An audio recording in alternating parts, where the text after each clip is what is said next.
y'all, it's Anna at Mims's Garden. Welcome back to the channel.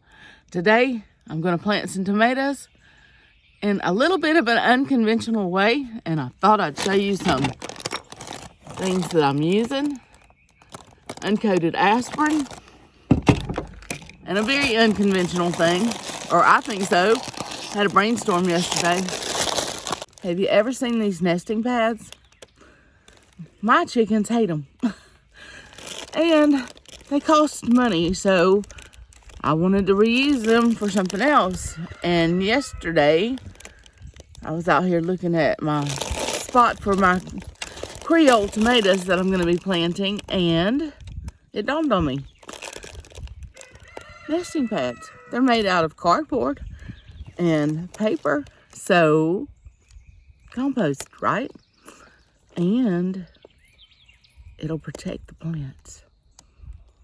So, you may not always have access to straw or other mulches and things that, you know, in a small garden that you would want. And there's always something around the house you can use. So, let's do it. So, I'll show you what I'm going to use first. I'm going to use my little pestule, and I'm going to crush up 2 aspirin per plant. So, that's 8 aspirin. I'm only planting these 4 Creoles this morning. I've got some Agri-Thrive mixed up, just a mild dose of that, just to water in the plants and to make this crushed aspirin into like a slurry in the hole.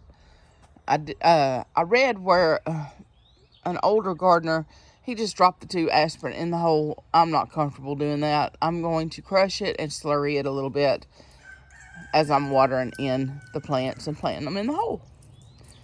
So I've got 4 Creole tomatoes. I've never planted Creoles, and I'm excited to try them. My brother Chris, that is something that he always planted, and so I'm gonna live vicariously here and take his advice and see what happens. I've got lots of other species of tomatoes that I'll be planting, but for this year, these are my focus. So I'll get 2 aspirin, and I'll drop them in my little pestule, and then I'll crush them.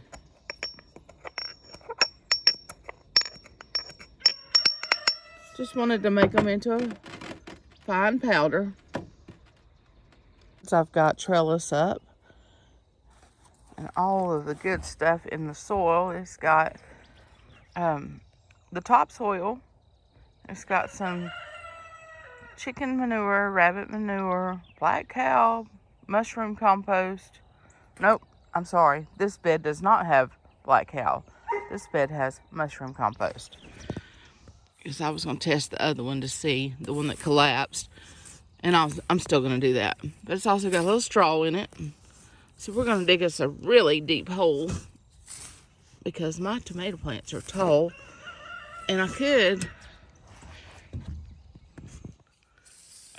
dig it lengthwise and lay the root down, and I might do that. Let's do that. That way we get a good strong plant. We're going to dig deep, deep as we can. And the dirt keeps coming back on it. That's okay. That's okay. There's some good dirt. Oh, there's a stick. Let's get that out of there. Okay.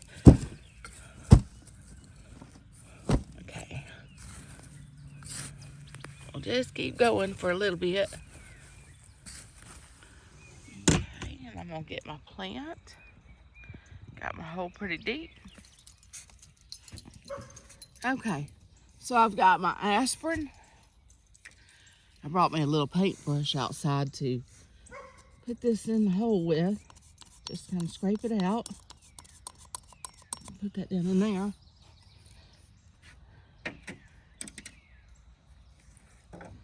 I've got my Agri-Thrive. I'll put a little bit of that in there.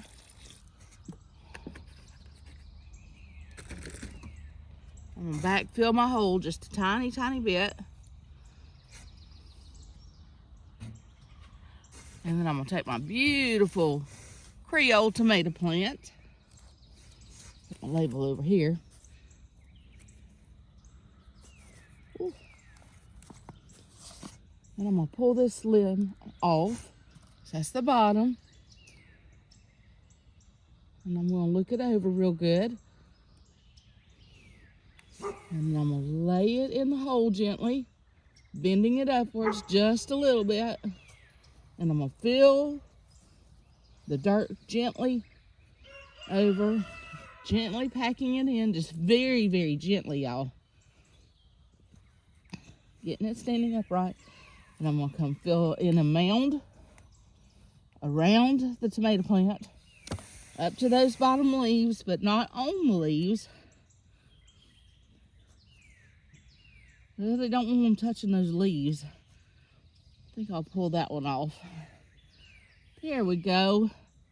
Now, and we've got a moat, which is just a digging out around so it'll hold water. We're going to put our Agri-Thrive to water it in.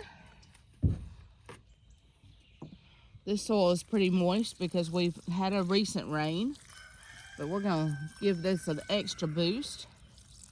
Just water it in there.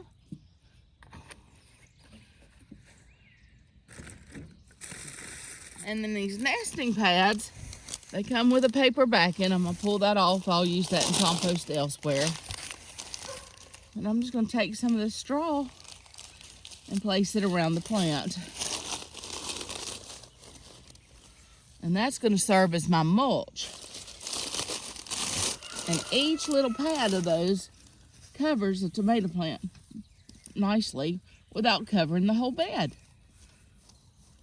So I can isolate just how much I use. If I wanted it thicker or broader spread, I could use 2 pads. It's totally up to you. And so now we've got our tomato planted and mulched and looking fabulous.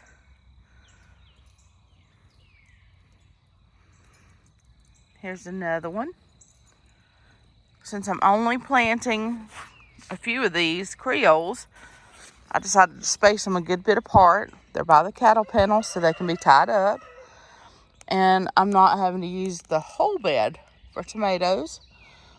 I think I'll put another one right here in the center, and that'll give it at least 18 to 20 inches.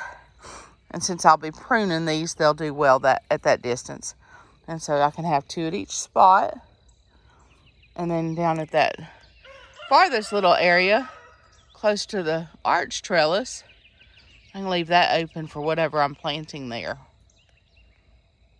I'm also going to come back along the front of the bed and plant marigolds and basil and things like that that are pest control.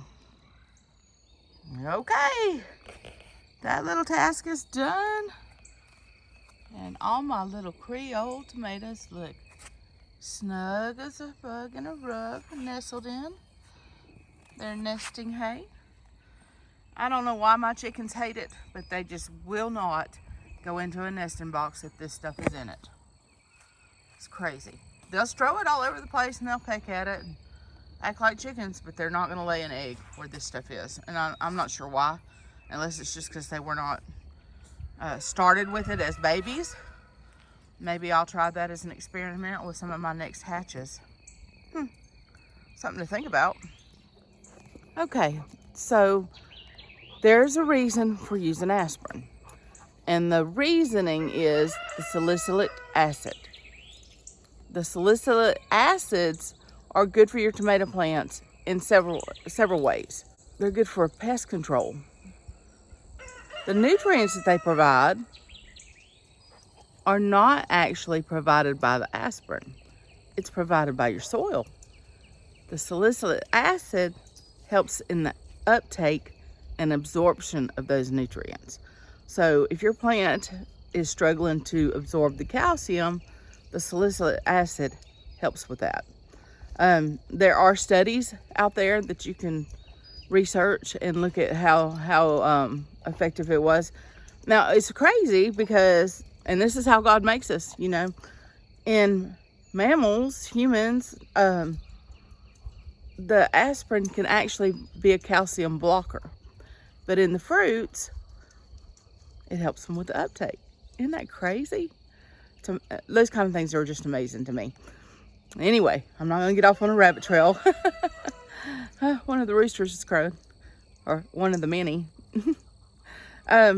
So anyway, you can use it as a foliar slurry spray also, and do that maybe every couple weeks or once a month, and it will help as your plants are getting ready to blossom and fruit. And then of course you want to use your regular feeding schedule. Now I'm using AgroThrive. I'm using AgroThrive this year, and I'm also using some Micro Boost. That's something I've just always kind of added here and there, but I'm going to try to stay on a stricter regimen this year since the garden is so much smaller. I should be able to micromanage it a lot better. So as I said, I'm only planting these 5 Creole tomatoes. In here, I'm going to be planting basil, some marigolds, and a few other things in this bed. But I wanted to put my heirloom tomatoes in a different spot. And this is the row that I have prepared for my heirloom tomatoes. Now I'm going to be mixing in a little bit more fertilizer. I put a tomato and garden organic feed just on top, and it needs to be mixed in before planting. And of course I'll be using the AgroThrive to water in. I am going to do the aspirins with each one of these.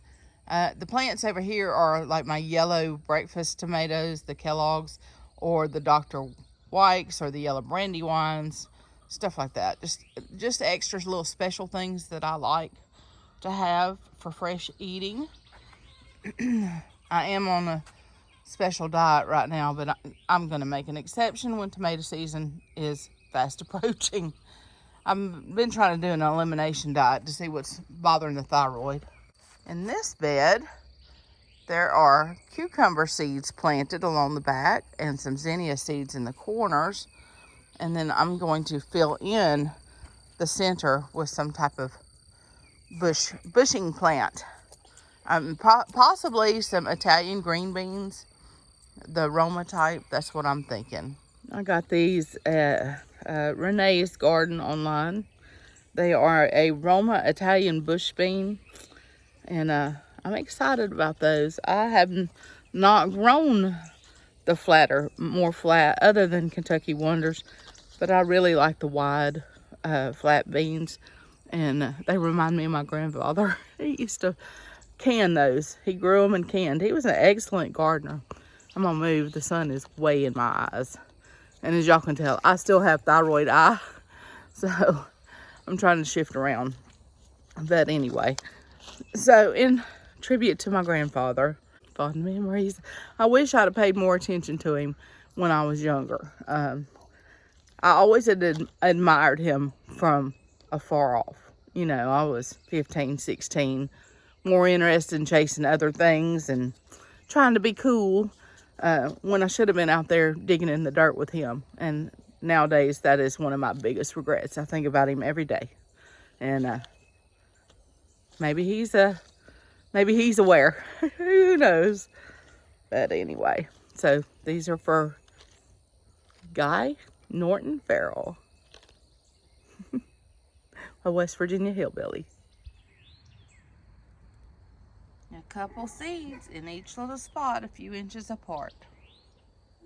Usually I let the grandbabies plant the beans, but I went ahead and did that little bed. I saved some seeds for them as I finished cleaning out the cabbages and the broccoli and things like that and making new rows. Then I'll let them plant some other type of beans there. As long as they're planting, it's fine with them. They really, you know, just like to dig in the dirt. Speaking of dirt, this is the good soil that's going to go back on top of the reinforced, warped, dilapidated bed that collapsed, that we got back up. And I'm so tickled about it. We're going to add another scoop or two of topsoil from my big mound to fill it back in. This is the top layer that had all the nutrients in it. The rabbit manure, the black cow, you know, some mushroom compost, chicken droppings, rabbit, everything. Straw, everything is in this top layer right here. So this is what we'll be top dressing this with once we get it filled back in and try to straighten it the best we can. It is a little bit warped, and that's okay, because visually I can put a giant pot of something right there and you won't be able to tell it quite so much. And that's only for my benefit, just because I'm a little OCD and it's driving me nuts that it's not straight like the others. But this is only to last for a few years, or however long I can get it to last. And then I'm moving on to what I call my dream garden. And I'm going to insert a picture here to show you what I'm talking about.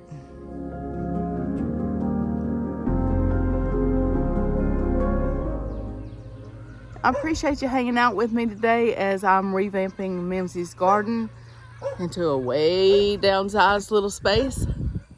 But we're going to have fun. We're going to garden and we're going to learn some new things, and we're going to test out this aspirin theory and see what happens. I'm all for trying new things. I know that is not what you would call perfectly organic, but it's better than using a pesticide or chemical fertilizers. So that's what we're gonna do. We're gonna try it this one time and see what happens. It may be a forever thing. We shall see. Have a great day. Be blessed.